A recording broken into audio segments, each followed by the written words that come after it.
예, 오늘 우리 하나님의 말씀 한 절 읽고 또 강설을 하도록 하겠습니다. 로마서 1장 19절에서 23절까지 말씀입니다. 로마서 1장 19절에서 23절까지입니다. 우리 함께 읽도록 하겠습니다. 19절에서 23절까지 말씀 같이 읽겠습니다. 시작. 조금 더 찾으시는 분들 계시니까 좀 기다릴게요. 19절에서 23절 시작. 이는 하나님을 알만한 것이 그들 속에 보임이라. 하나님께서 이를 그들에게 보이셨느니라. 창세로부터 그의 보이지 아니하는 것들 곧 그의 영원하신 능력과 신성이 그가 만드신 만물에 분명히 보여 알려졌나니 그러므로 그들이 핑계하지 못할지니라. 하나님을 알되 하나님을 영화롭게도 아니하며 감사하지도 아니하고 오히려 그 생각이 허망하여지며 미련한 마음이 어두워졌나니 스스로 지혜 있다 하나 어리석게 되어 썩어지지 아니하는 하나님의 영광을 썩어질 사람과 새와 짐승과 기어다니는 동물 모양의 우상으로 바꾸었느니라. 아멘. 자, 우리가 지금 일반 계시에 대해서 기독교 강요에 나타난 그 일반 계시에 대해서 계속 말씀 전하고 있고요. 오늘은 6페이지 보면 그 6페이지에 그 2번 창조와 섭리에 비추이는 영광의 계시다. 오늘 로마서 읽은 말씀 그대로 제목이 좀 잘 나타나 있는데요. 일반 계시는 하나님의 창조와 섭리 속에 창조하시고 창조한 세계를 섭리하고 계시잖아요. 그러니까 창조하신 것 안에도 신성이 나타나지만 창조된 것이 그냥 자동적으로 지가 이렇게 흘러가고 있는 게 아니라 지금 누가 그걸 주관하고 운행하고 계신 거예요? 하나님께서요. 그래서 섭리 가운데 지금 나타나고 있다. 그래서 하나님이 알려지지 않은 곳에서도 그리고 언제나 세상에서는요, 성경을 모르는 사람들도 항상 무엇을 의식하고 살아요? 종교가 있고, 우리 같은 경우는 늘 하늘을 섬겼잖아요. 그래서 임금들도 나쁜 왕이 생기면은 다 하늘이 또 제어할 거다라는 믿음을 가지고 이렇게 다 뭔가는 의식하고 살았단 말이에요. 근데 그 하나님이 성경의 하나님이 아닌 게 문제인 거죠. 그래서 항상 이 일반 계시와 특별 계시의 차이, 특별 계시가 뭐냐 그러면 항상 특별 계시는 무엇을 떠올려야 될까요? 일반 계시와 특별 계시를 구별할 때 특별 계시는 항상 어디에 포커스가 맞춰져 있는 거예요? 죄인들에게 주어진 거다. 죄를 짓고 나서 일반 계시 갖고는 도저히 하나님을 읽어낼 수가 없는 거예요. 뭐 철학을 하고 사변을 해서 신을 얘기하지만 늘 그 결과는 지금 로마서에서 규정을 해놨어요. 썩어질 버러지 형상으로 다 바꿔놓고 만다. 우상을 만들어버린다. 그래서 특별 계시의 가장 중요한 의미는 특별 계시의 대상이 누구냐는 거예요. 그건 죄인이에요. 일반 계시 갖고 안 되니까 특별 계시로 우리에게 하나님을 알려주시려고 했다.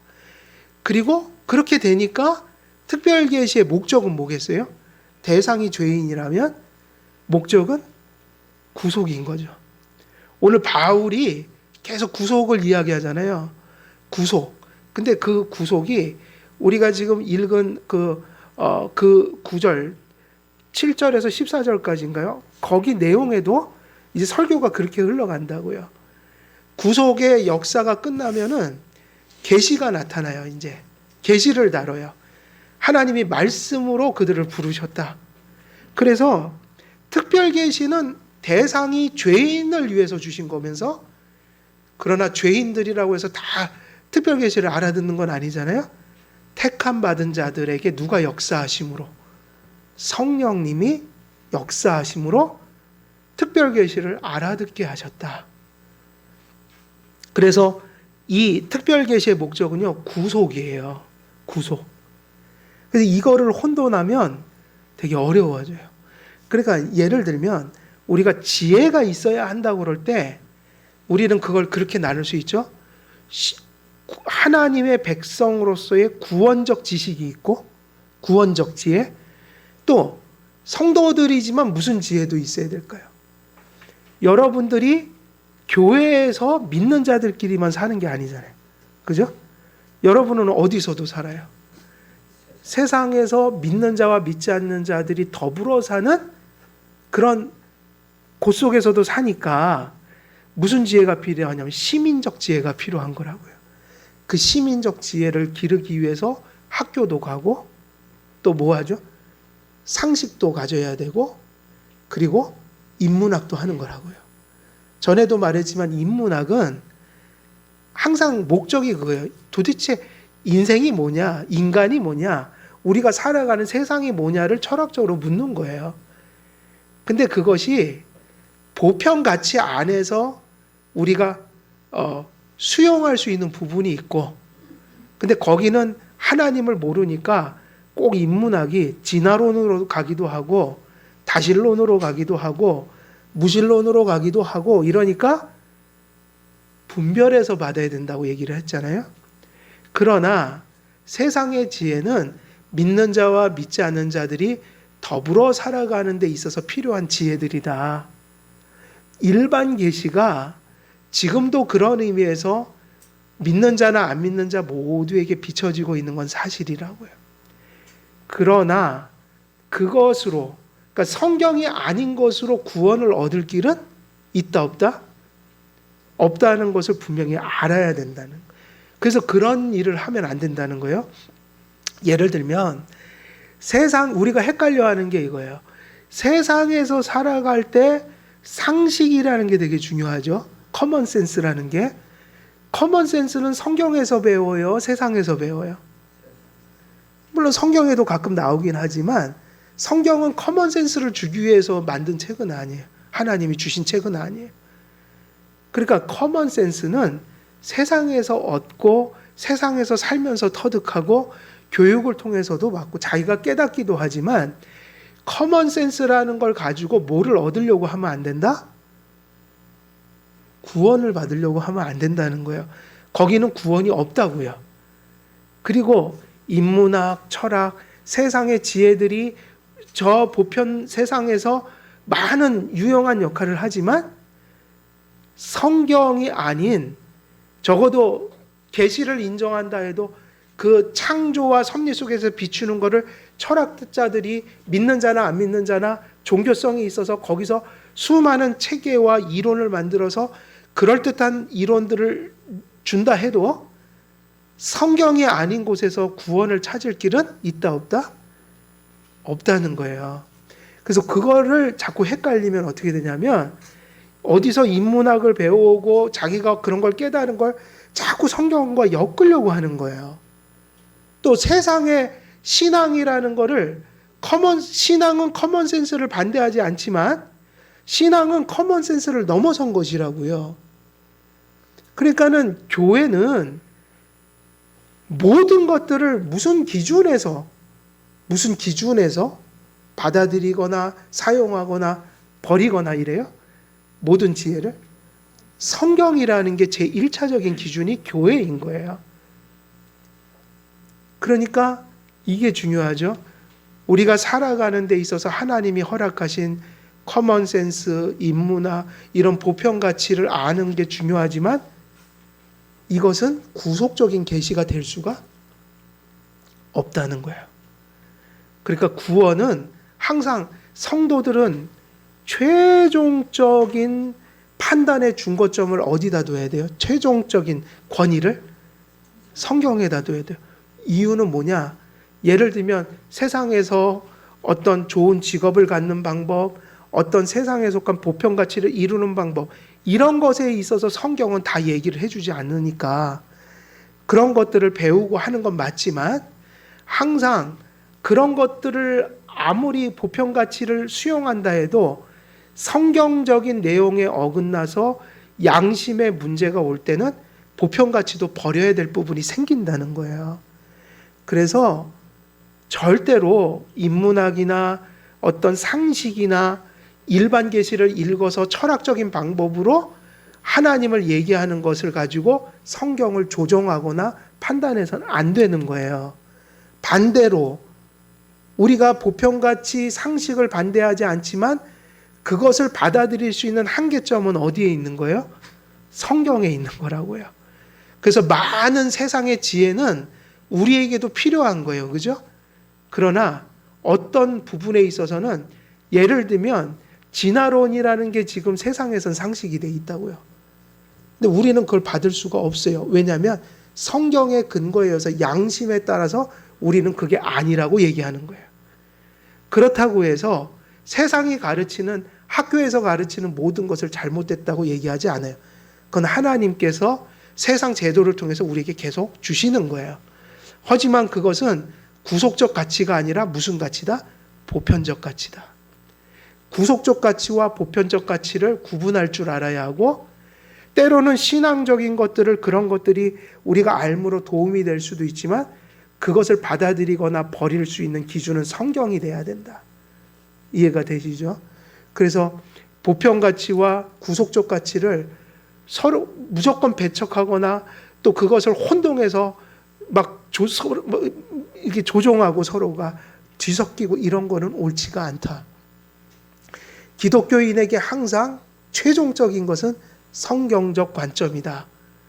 그래서 우리가 국가에도 하나님이 국가를 세우셨다고 했기 때문에 공권력에 계속 순종하는 게 맞지만, 하나님의 말씀에 위배된 걸 우리의 양심의 문제를 강압해서 요구할 때는 저항해야 되는 거예요. 저항해야 된다고요. 불복종 운동을 해야 된다고요. 무조건 또 국가가 하라고 그랬다고 다 쫓아내서는 안 된다고요. 하는 거는 대부분은 맞을 거지만 성경에 위배된 거를, 우리의 양심의 주인은 하나님밖에 없거든요. 근데 하나님이 틀리다는 거를 국가가 옳다라고 강압할 때는 우리는 피해를 감수하고 불복종을 해야지 맞는 거예요. 그런 그 기독교인의 그 정도의 기강은 살아 있어야 돼요. 우리가 오늘날은 다 양쪽이 다 죽었어요. 얼토당토안하게 무조건 국가가 하는 일을 반대하는 것도 잘못된 거고, 그렇다고 국가가 마치 하나님인 것처럼 성경보다 높이 올라가서 우리의 양심에 어긋난 거를 시키는데도 기독교인들이 뭐 그 뒤에 우리가 대가를 치를 게 무서워서 그 타협하고 이런 것도 교회가 할 짓은 아닌 거라고요. 순종할 건 순종하고 불복할 건 불복해야 돼요. 그러니까 그런 거를 분별하는 기준이 뭐냔 말이에요. 우리의 사사로운 생각으로 해서는 안 되고 말씀과 교리로 해야 되는 거죠. 그걸 넘어설 정도 되면 목숨 걸고 저항해야 돼요. 뭐 여기서 저항이라는 게 총칼 들고 그런 게 아니라 대가를 치르고라도 아니라고 얘기하고 살아야 된다는 얘기예요. 제 말은. 그래서 특별 계시와 일반 계시가 그렇게 구분이 돼야 되는데, 지금 이제 일반 계시에 대한 이야기는 항상 어디로 가기 위한 과정이에요. 지금 일반 계시가 있는데 특별 계시도 있다. 근데 구원을 위해서 최종적으로는 어디로 가야 한다? 성경으로 가야 한다. 왜 하나님이 성경을 주셨는가? 지금 그 얘기를 하고 있는 거라고요. 그래서 그 과정 속에서 하나님께서는 인간의 마음에 종교의 씨앗이라는 것을 심겨 놓으시고 세상의 모든 피조물에 자기를 나타내시어 날마다 공공연하게 하나님을 바라보지 않을 수 없도록 하셨다. 이것이 이제 로마서에서도 나오지만, 그러나 로마서의 결론은 뭐죠? 항상 특별 계시가 없이는, 믿음이 없이는 창조와 섭리를 통해서 나타나는 계시를 통해 하나님께 이르지 못하고 항상 무엇으로 만들어 버리는 결과가 나온다고, 우상이 나오게 돼 있다. 그래서 7페이지로 가면 인류 타락에 의한 일반 계시의 한계를 칼빈이 가르쳐 주고 있어요. 그러니까 일반 계시가 존재한다는 거예요. 어떤 면에서 일반 계시는 하나님을 알려주지만 성경의 지도를 받지 않으면 반드시 우상으로 빠진다. 그래서 우리가 그걸 경계하는 거예요. 신앙은 주관성 속에 함몰되면 우상이 돼버려요. 그게 무슨 얘기냐면 우리의 신앙은 항상 성경에 근거한 신앙이 되어야 된다는 거예요. 근데 성경을 알지 못하고 개인이 사변하고 철학하고 혹은 개인이 무슨 영적 체험을 하고 이런 것이 주가 되면 성경을 벗어난 하나님을 얘기하기 시작해요. 체험이 됐든 무엇이 됐든 성경이 허락한 것들을 경험해야 된다고요. 왜냐? 사변도 체험도 다 주관성인데 우리 안에서 나온 건데 우리의 마음은 믿는 자들도 어떻게 돼 있다고 얘기해요. 믿는 자들에게도 부패가 있어요, 없어요? 그 우리가 뭐 하나님을 생각한다고 막 철학을 하고 생각을 하고 상상을 하는데 우리 안에 죄가 있어서 믿는 자들도 항상 실수를 할 가능성이 많다는 거예요. 그러니까 중생했기 때문에 하나님 지식을 갖는 게 아니라 중생한 마음속에 말씀을 보라고 중생해 주신 거거든요. 그러니까 중생한 자도 말씀을 멀리하면 거의 우상숭배자처럼 되는 거라고요. 근데 이렇게 생각하는 분들이 계세요. 성령을 받았다는 의미를 그렇게 이해를 하더란 말이에요. 성경을 통해서 하나님을 배우는 게 아니라 성령을 받았으니까 성령 받으면 이제 내가 모든 걸 바르게 생각할 수 있다는 착각 속에 빠지는 거예요. 그게 아니라 거듭났다는 의미는 이제 성경을 보면 바르게 인식할 수 있다는 얘기가 되는 거예요. 근데 성경을 빼놓고 거듭났으니까 성령 받았으니까 이제 내 속에서 일어나는 느낌, 체험, 내 사변은 야 이게 다 진리다. 성령님이 가르쳐 주신 거다. 그러다 얼마나 많은 이단들이 나왔냐고요. 이단자들이 다 그렇게 해서 나온 거예요. 성경을 뒷전으로 해놓고 2차적으로 해놓고 자기가 본 것, 자기가 느낀 것, 자기가 생각하고 상상한 것으로 하나님을 이야기하다가 이단에 빠져버리는 거예요. 거듭났다고 성령 받았다고 자동으로 하나님을 아는 게 아니라 거듭난 자가 성경까지 가야지 하나님을 아는 거라고요. 그래서 믿는 분들도 부패한 본성을 따라서 신앙생활하면 안 되고 무엇에 근거한 신앙생활을 해야 돼요? 성경에 근거한 신앙생활. 항상 매일 말씀 묵상하고 배우고 또 예배하고 이런 과정들 속에서 말씀이 정립돼야 거기서 역사가 나오는 것이다. 종교의 씨앗과 일반 계시의 주제를 다루면서 칼빈은 타락과 부패에 의해 신성에 대한 의식에 미친 보편적 폐해를 다룹니다. 그래서 일반 계시가 있다고 얘기하고 그것도 중요하다고 얘기하지만 곧 무슨 말씀으로 넘어가냐면 1권 4장에서는 인류 타락에 의해서 일반 계시가 한계를 갖게 됐다. 문제가 생겼다는 거예요. 그러니까 그거를 다이렉트하게 읽으려고 하면 안 된다는 거예요. 예를 들면 저도 예수님 믿고요. 그런 걸 경험해 본 적이 많아요. 제가 회심한 지 얼마 안 돼서 그 신학교 딱 1학년 때 가서 그 액칠하는 데가 양평에 있거든요. 거기는 얼마나 아름다운지 몰라요. 경관이. 시골이에요. 이렇게 누워있으면 나뭇잎들 사이로 햇살이 비추는데 반짝반짝반짝 바람에 흔들리면서 햇살이 비추니 야 하나님이 막 나를 사랑하시는 게 느껴지고 하나님이 마치 그 나무를 이렇게 막 흔들어서 아름다운 모습 보여주는 것 같고 근데 사실은 그런 의식을 안전하게 할 수 있는 것은 창세기 1장, 2장을 아는 사람이 그 성경의 근거에서 창조를 그런 일반 계시를 바라볼 때 안전하게 그걸 은혜로 받을 수 있는 거라고. 이해가 되십니까? 여러분 창조에 대한 가장 올바른 정보는 어디에 담겨 있어요? 창조에 대한. 그건 성경밖에 없다고요. 첫날 뭘 지으시고 둘째 날 뭘 지으시고 어떤 목적으로 지으시고 어떻게 지으시고 이거는 성경이 전부예요. 우리가 세상을 일반 계시를 아무리 연구한다 해도 그런 얘기가 안 나와요. 한마디도 안 나와요. 그냥 일반 계시는 뭐를 건드려 주냐면 종교성을 발동시켜요. 신성을 느끼게 한다는 얘기예요. 그래서 가만히 생각해 보면 그런 일반 계시, 세상을 바라보면서 하나님 참 나를 사랑하시고 세상을 사랑하시고 그분 참 선하시다. 솜씨가 대단하시다. 이 이야기는 뭐가 정립된 사람이 이야기할 때 어떤 우상이 아닌 하나님에 대한 신앙으로 가겠어요? 창세기 말씀으로 그 창조에 대한 신학을 정립한 사람들, 하나님 말씀이 창조 신앙의 기초가 된 사람들이 그 말씀을 넘어가지 않으면서 세상을 보면서 일반 계시가 비춰지면 바로 그 성경에 그 하나님이 저렇게 지으셨지, 첫날 뭐를 지으시고 저 나무를 몇째 날 지으셨지, 이렇게 나와야 된다고요. 그러니까 일반 계시는 특별 계시의 조종을 받아야 돼요. 분별을 받아야 돼요. 언제나 특별 계시의 관점에서 일반 계시를 그 한계를 넘어가지 않으면서 봐야 된다고요. 하나님의 말씀이 바르게 정립되어 있으면 일반 계시를 풍성하게 누릴 수가 있어요. 성경에 이미 중요한 개념을 다 가지고 있잖아요. 그 의미들을 담고 있잖아요. 선을 알고 있잖아요. 어디까지가 하나님이 가르쳐 주신 창조에 대한 지식이다. 그럼 그 안에서 나머지는요, 이제 교보제인 거예요. 야, 우리가 성도님 바라보면서도 참 하나님이 사람을 멋지게 지으셨네. 저렇게 성도님들을 지으셨네. 나무를 바라봐도 성경 말씀이 기억되면서, 그지, 저 나무들을 그렇게 하나님이 몇째 날 지으셨지. 사고가 항상 어디로 가야 돼요? 성경으로 돌아가야 된다고요.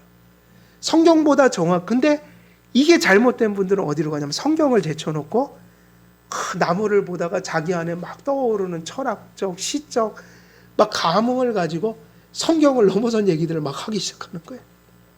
그러면 거기서부터 무슨 일이 벌어져요? 우상이 발생하고 이단이 발생하는 거예요. 그래서 자연신학이라는 걸 개혁주의자들은 한계를 놓고 인정했다고요. 자연신학이 뭐냐? 일반 계시를 읽어드리는 거죠. 우리가 이성으로. 근데 그거는 참 하나님을 얘기할 수가 없어요. 그렇게 가면. 항상 자연신학은 한계를 가지고 있어야 된다. 그 한계는 누가 지어주죠? 성경이 한계를, 사고의 한계를 주어주는 거예요. 울타리가 있어야 된다. 생각이 무한정 가서는 안 된다. 사변이. 항상 성경의 그 울타리 안에서 사고하고 멈출 줄 알아야 한다. 그래서 우리가 하나님을 생각할 때 조심하면서 해야 돼요. 하나님께서는 모든 사람들에게 종교의 씨앗을 심겨주셨지만 그 지식을, 심장에서 배태된 그 지식을 배양하고 자기 안에 숙성시켜 제때의 열매를 맺게 하는 사람이 아주 없다고 칼빈은 얘기해요. 누구나 성경을 떠나서 일반 계시를 가지고 참 하나님의 이를 만큼 그러한 성숙한 그러한 인식을 가진 사람이 아주 없다, 이렇게 얘기를 했다고요. 그러니까 아무도. 제가 설교할 때 주석을 많이 보거든요. 많이 보는 이유가 뭘까요? 주석을 많이 보는 이유가. 저도 나름대로 성경 보면서 내 결론이 있거든요. 근데 많이 보는 이유는 다른 게 아니에요. 잘못된 실수를 줄이기 위한 거예요.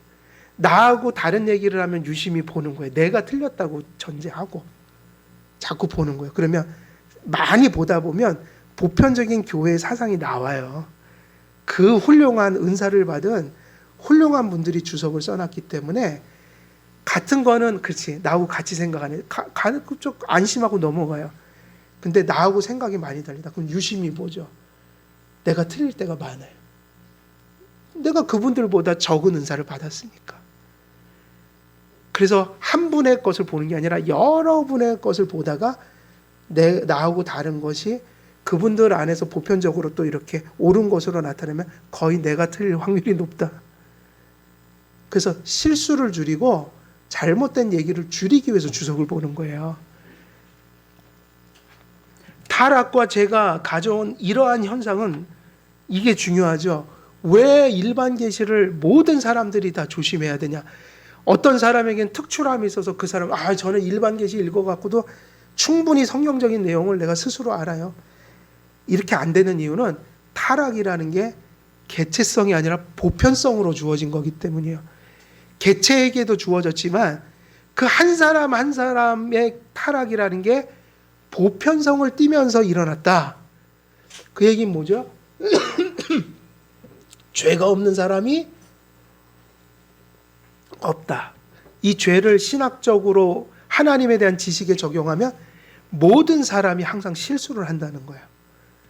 말씀을 분명히 분별하지 못하면 아까 로마서에서 얘기했던 하나님의 형상을 썩어질 버러지 형상으로 뒤바꿔 버린다. 이게 누구에게 이런 위험이 있다는 거예요? 누구에게? 모든 사람에게. 저도 마찬가지인 거예요. 그러므로 거기 검은 글씨 한번 읽어볼까요? 거기 검은 글씨 7페이지에 그 검정 글씨 있죠? 시작. 모든 사람은 하나님에 대한 참 지식으로부터 떨어져 있습니다. 그러므로 세상 어디에도 올바른 경건은 없다는 말이 진실입니다. 기록한 바 의인은 없나니 하나도 없으며. 그래갖고 결단코 여러분 우리의 감정, 우리의 체험, 우리의 사변을 믿지 마십시오. 우리의 경험, 우리의 감정, 우리의 사변이 무엇에 근거한 것이 되도록 해야 되겠어요? 성경에 일치하는 것이 되도록 애써야 된다는 거예요. 그러므로 자연인들은 종교의 씨앗과 일반 계시만으로 하나님과 바른 관계를 세울 지식을 가질 수가 없어요. 아까 얘기했던 그 구속을 하나님과의 바른 관계 속에서 죄사함 받고 성령 받는 일을 절대로 성경을 떠나서는 우리가 받을 수가 없다는 얘기예요. 아담 안에서 태어난 모든 인류는 영혼의 부패성을 인해 그 이성이 사실은 시력을 잃어버렸어요. 보는 것 같지만 하나님 없는 사람들이 예수님에 관련된 것, 구속에 관련된 것을 전혀 보지 못해요. 성도님들도 신앙에 깊은 잠이 들면 그것이 보이지 않기 시작한다고요. 깨어나야 된다고요. 그래서 모든 인류들이 부패성을 가졌기 때문에 하나님을 보는 일반 계시에 문제가 있는 게 아니라 그것을 보는 시력이 없는 게 문제이기 때문에 타락한 사람들은 언제나 무지와 오류로 가득 차게 되는 거예요. 저도 예수님 고2 때 믿고 지금까지 이렇게 돌아보면 하나님의 말씀이 정립되지 않았던 시절이 있거든요. 지금도 섬뜩하다고요. 지금도 섬뜩해요. 그거를 내가 느끼고 생각하고 체험한 것을 절대적으로 나도 따랐던 적이 있다고요. 성령의 역사라고 그걸 주장하면서. 근데 그것이 너무나 큰 오류들이 많았어요. 세월이 흐르고 말씀을 배우면서 하나하나 정립돼 간 것이지, 저도 마찬가지예요. 하나님 말씀과 참된 신앙 고백들을 온전히 배우기 전까지 예수님 믿었지만 참 섬뜩한 얘기를 할 때가 많았어요. 그때 저도 신학교를 다녔잖아요. 가르치려고 했단 말이에요. 큰일 나는 거예요. 오랫동안 하나님이 제가 하도 미련하니까 오랫동안 이렇게 지체를 시키신 거예요. 공부해라, 공부해라, 말씀을 배워라. 저도 똑같아요. 말씀으로 정립되지 않으면 방도가 없다. 이런 무지와 오류는 하나님을 의도적으로 배척하고 적대시하는 완악한 의지와 결합되어 하나님 앞에 큰 죄가 됩니다. 그러면 타락하여 일반 계시를 봐도 우상으로 만드는 그 상태가 무엇인가? 그걸 무지라고 하잖아요. 그죠? 근데 무지는 무지인데 그게 단지 지식의 문제가 아니니까 윤리적인 어떤 의미를 담았다고요. 그래서 무슨 무지라고 하냐면 완악한 무지라는 거예요.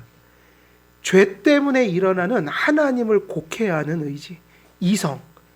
그래서 왜 하나님 못 믿고 왜 하나님을 따라가지 않느냐? 그 사람의 속을 들여다보면 뭐가 반드시 있는 거예요? 그냥 무지가 아니라 완악한 무지가 있는 거예요. 그렇게 생각하면 돼요. 왜 하나님 안 믿을까? 그 안 믿는 상태를 뭐라고 규정할 수 있을까? 왜 하나님 말씀을 들어도 순종하지 않는가? 그거는 완악한 무지가 있기 때문이다. 무지는 무지인데 되게 의도적으로 거부하는 그 완악함이 무지와 섞여 있는 거예요. 그러니까 인포메이션을 아무리 바른 것을 지식적으로 받아들인다 해도 그 사람은 절대 하나님 안 믿어요. 그래서 옛날에 이런 얘기가 있어요. 이단들을 데려다가 전도를 했대요. 하나하나 다 가르쳐서 참 하나님이 성경에 있는 하나님을 가르쳤더니 논리적으로 자기가 졌다는 걸 시인하더래요. 제가 인정합니다. 내가 더 이상 뭐 다른 반론을 제기 못하겠다. 그러면 교회 와라. 그건 안 되겠다. 내가 논리적으로 말씀에 대한 지식에 있는 부분을 너에게 승복하지만 그것이 인정되더라도 내 의지는 아직 그걸 받아들일 준비가 안 돼 있다. 그게 뭐겠어요? 맞긴 맞는데 수용이 안 된다는 얘기예요. 그게 있을 수 있다는 거예요. 그게 뭐죠? 마저도 수용은 안 하겠다. 완악함이죠. 그게 유대인들에게 있었어요, 없었어요? 예수님 배척하던 있었단 말이에요. 헤롯 일당이 박사들을 데려다 보니까 그게 메시아인 걸 알았잖아요, 예수님이. 근데 어떻게 했어요? 알았으면 경배를 해야 될 거 아니에요? 근데 하나님의 말씀을 아는 사람들이 예수님을 죽이러 갔다고요? 그게 뭐죠? 완악한 무지라고요. 그래서 이 무지는요, 그냥 모른다는 의미가 아니기 때문에 심판이 있어요. 완악함이 있기 때문에. 그래서 그러므로 하나님에 대한 참된 지식에 이르지 못하여 예외와 삶을 부패시키는 인생의 죄는 단지 무지에서 비롯된 것이 아니라 완악한 의지와 결합된 것으로 큰 책임을 지게 되는 것입니다. 하나님에 대한 그 참 지식에 이르지 못하는 것은 큰 죄입니다. 그러므로 모든 인생이 하나님께서 친히 드러내신 속성에 따라 그를 이해하지 않고 부패로부터 온 무지와 완악함으로 거짓된 속성을 상상해냅니다. 그래서 우리가 성경을 떠나는 순간부터 무엇을 가지고 신앙생활을 하게 될까요? 부패한 본성을 따라서 신앙생활을 하게 되는 거예요. 우리 속에서 나온 것은 성령과 말씀으로 깨우쳐지지 않은 것은 거의 다 부패한 거예요. 심지어 믿는 사람에게조차도 말이에요. 그래서 우리가 그처럼 종교개혁자들이 사도들과 선지자들의 터 위에 교회가 세워졌다. 말씀 위에 신앙이 세워져야 된다고 그렇게 강조한 것은 그러한 이치 때문인 거예요. 그러므로 하나님에 관한 지식의 오류는 무엇과 결합되어 있을까요? 이 무지는 교만과 결합되어 있는 거예요. 부패한 인간은 참 진리를 떠나 부패한 본성에 속한 것으로 하나님을 상상하는 동시에 부패한 본성이 요구하는 그 하나님을 창조해내려는 욕구를 갖고 있어요. 그러니까 우상은 무엇을 창조하고자 하는 욕구예요? 참 하나님을 버리고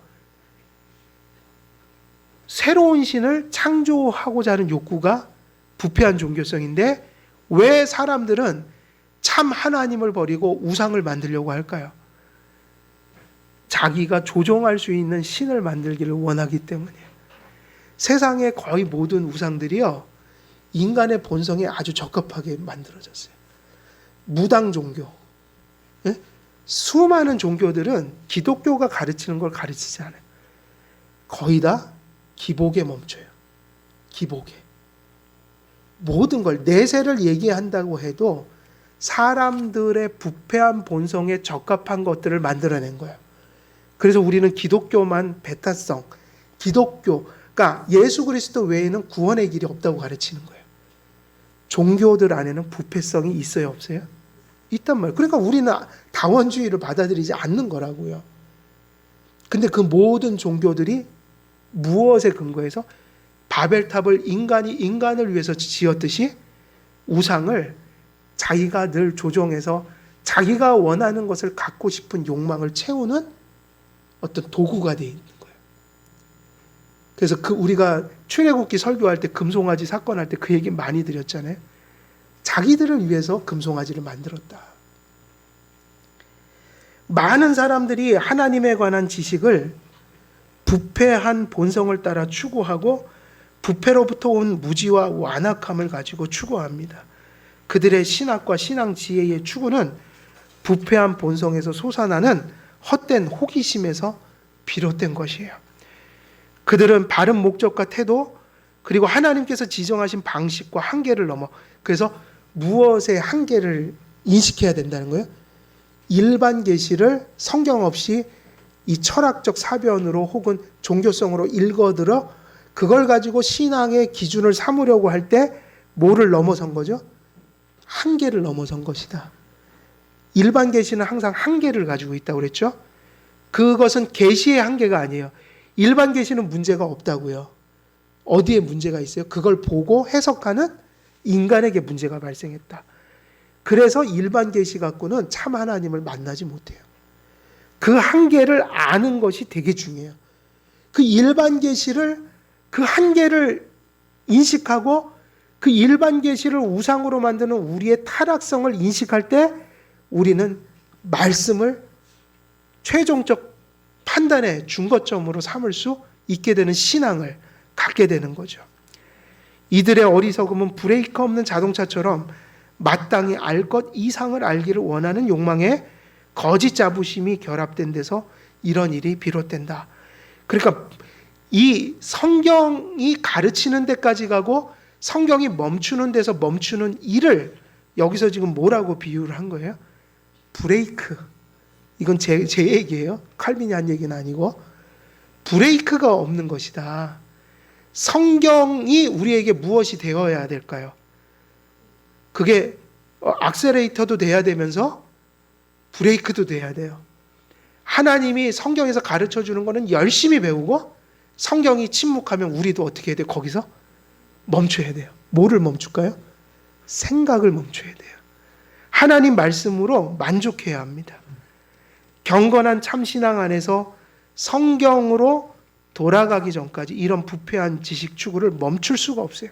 이게 타락한 자들의 특징이에요. 이런 신학과 신앙 지혜 추구는 개인을 구원하지도 교회를 바르게 세우지도 못하게 만들어요. 오히려 구원을 가로막고 교회를 허물며 교회에 참된 연합과 교제를 가로막게 돼요. 성경만이 기준이 될 수 있는데 일반 계시를 자연신학처럼 부패한 본성을 따라 막 해석해서 이론을 펼치기 시작하면 교회는 사분오율 분열되게 되는 거예요. 구심점을 잃게 되죠. 성경으로 돌아가지 않고 부패한 본성과 이성의 힘으로 일반 계시를 읽어 참 종교에 이르겠다는 그 참신앙을 배척하는 모든 자연인들과 우상 숭배자들과 합리주의에 빠진 자유주의 기독교와 같은 곳에서 이런 폐해가 지금도 발생하고 있어요. 그래서 일종의 성경을 떠나면 각자의 소견대로 그렇게 가는 사사기적 교회가 출현하게 되는 거예요. 이에 덧붙여 성경을 떠나 주관주의에 함몰되어 부패한 본성에서 나온 자기 경험 위에 신앙과 교회를 세우려는 은사주의자들도 이러한 일들에 합류하고 있는 겁니다. 이들의 신앙은 기독교적 신앙이라기보다는 보편 종교성에 가까워요. 그들은 성경이 그어준 경계를 넘어 부패한 세계와 자신을 명상하고 탐구하며 그 안에서 하나님을 발견하려고 하죠. 그리고 WCC 같은 데나 다원주의를 주장하는 사람들이 타종교인들임에도 불구하고 같이 할 수 있는 근거가 뭐겠어요? 교리와 말씀을 얘기하면 다 분열돼요. 근데 같이 하는 게 뭐로 얘기하면 성경과 교리를 딱 내려놓고 체험으로 가자 이거예요. 그러면 불교도 방언하고 기독교도 방언 이런 문화가 있잖아요. 방언도 종교 현상이란 말이에요. 기독교적 현상이 아니라. 그래서 성경에서 얘기하는 방언은 다른 의미예요. 다른 의미라고요. 근데 종교적 체험 현상으로서 방언을 얘기하면 스님들도 하고 이단들도 하고 다 해요. 그러니까 하나가 될 수가 있어요. 무슨 종교성, 종교 체험, 희열, 막 기도하다가 막 뒤집어지고 이런 거를 다 한다고요. 다른 종교도. 그러니까 그런 내면에서 주관적으로 경험되는 것이 구심점이 되면 종교가 통합될 수 있어요. 그래서 우리는 가끔 그런 생각을 하죠. 야, 어떻게 저렇게 타종교인데 저렇게 잘 지내지? 아니 심지어는 하나라고 얘기하지? 그럼 그게 무슨 해석하면 이거예요. 인간이 인간 속에서 경험하는 사고할 수 있는 그런 공통분모, 종교성을 가지고 와서 연합시키려고 한다. 그러면 뭐를 들이대면 분열되는 거예요? 교리를 얘기 시작하면 이제 분열이 되는 거예요. 차이가 나기 시작하는 거예요. 그게 되게 중요한 거예요. 그래서 교회가 하나 되는 길은 말씀으로 하나 돼야 돼요. 말씀이 사라지면 구심점이 많아져요. 각자의 생각과 경험이 다르기 때문에. 하나님의 말씀이 교회를 하나 되게 한다. 오늘 시간이 또 돼서 여기서 멈추고요. 오늘 말씀 정리하면 핵심은 이거죠. 일반 계시는 뭐를 가졌다고요?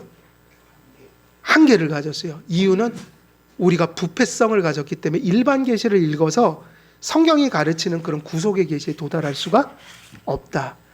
일반 계시가 우리에게 유용한 면들과 지혜도 주지만 항상 일반 계시를 바라볼 때는 무엇에 의해서 바라봐야 돼요? 특별 계신 성경의 안경을 끼고 바라봐야 된다고. 그래서 결론적으로는 일반 계시를 통해서 하나님을 알든 무엇을 하든 우리가 보편 가치를 세상 사람들과 함께 나누든 우리는 항상 사고는 성경이 가는 데까지 가고 성경이 멈추는 데서 멈춰야 한다. 우리의 최종적인 판단의 중거점이 무엇에 분명히 놓여야 돼요? 하나님의 말씀에. 이것이 기독교와 일반의 종교, 보편 종교를 가르는 기준점이 되는 거예요. 우리 한길교회 모든 성도님들은 하나님의 말씀이 여러분의 양심과 여러분의 판단의 중거점이 되어서 항상 최종적인 모든 결론들을 하나님의 말씀을 통해 내리고 그래야 해서 하나님의 말씀을 따라가는 그런 귀한 성도님들 되시기를 주 예수 그리스도의 이름으로 축원드립니다. 기도하겠습니다. 살아계신 하나님 아버지, 일반 계시의 한계, 또 우리의 부패성을 통해서 하나님의 말씀이 얼마나 구원에 절실한가를 다시 한번 깨닫게 됩니다. 우리의 판단의 모든 중거점이, 기준이 하나님의 말씀이 될 수 있도록 우리에게 믿음을 주시고 그 말씀을 따라 온 세상을 바라보고 일반 계시를 바라보고 또 우리가 수용할 것과 버려야 될 보편 가치를 판단함으로 우리가 언제나 우리의 기독교인으로서의 양심과 또 하나님께서 부르신 그 부름의 길을 잘 걸어가는 우리의 삶이 될 수 있도록 하나님 우리를 인도해 주시고 또 붙들어 주옵소서. 감사드렸고 우리 주 예수 그리스도의 이름으로 기도드리옵나이다. 아멘.